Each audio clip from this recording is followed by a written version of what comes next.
Naona kuna baadhi ya watu wameumia hapa. Tunataka kufahamu labda kitu gani kinachoendelea katika maeneo haya.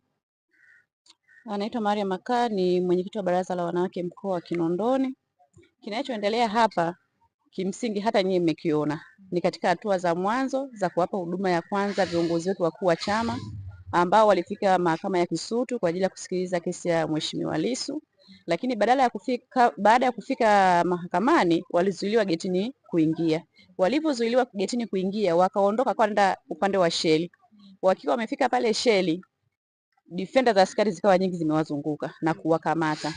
Walivyowakamata pamoja na dereva wa chama, wakaenda naye. Kwa maelezo yao ya watu ambao walikuwa kwenye gari, walivyofikishwa Tegeta walitenganishwa magari, wakapelekwa mpaka, kwa maelezo yao ni kwamba walipelekwa mpaka maeneo ya Ununio ambako walipigwa sana, kama ambavyo mmeona. Mheshimiwa Katibu Naibu Zanzibar mmemwona pale, hawezi kunyanyua mguu wala mkono, ni anatoka tu damu. Kaimu mwenyekiti Zanzibar amepigwa kwenye mkono ambao kwa hatua za awali tunaweza tukasema umevunjika kwa sababu hawezi kufanya chochote. Kimsingi kilichotokea leo kwa watu wote ambao muona wafanyakazi wa chama ambao ni viongozi wakuu wa chama chetu, hapo katika hali ya kawaida kabisa wasingeacha kufika mahakamani.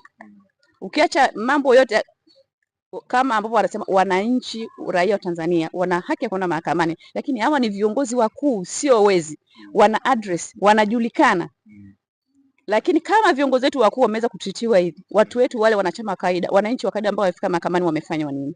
Kwa hiyo kilichotokea leo pale Kisutu ni zaidi ya mauaji. Okay, nini wito wako sasa kwa jeshi la polisi na kwa wanachama Chama cha Demokrasia na Maendeleo kutokana na tukio hili? Wito wangu kwa jeshi la polisi, hichi wanachokifanya, wanapanda mbegu moja mbaya sana. Wanapenda mbegu moja mbaya ya chuki. Tuna kaka zetu ni maskari, kuna baba zetu ni maskari.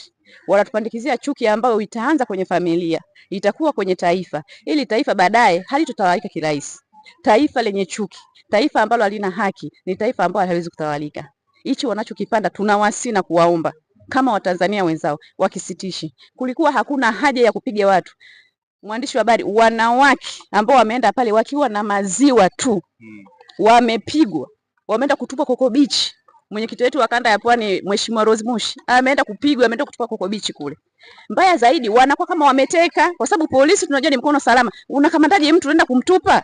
Kwa nini wasiwakamata wapeleke vituoni? Vituo vimekaa kwa sababu ya nini? Wakiwakamata wapeleke vituoni, tunajua watu wetu wako vituoni. Tunapita kwenye vituo, watu hawapo. Matokeo kwenda kuwatupa maporini. Tukisema jeshi la polisi limehusika na mauaji yote ya Watanzania yalotokea, wanakataa vipi? Kwa sababu wamekamata wakiwa na sare. Unaenda kumtupa mtu mabwe pande.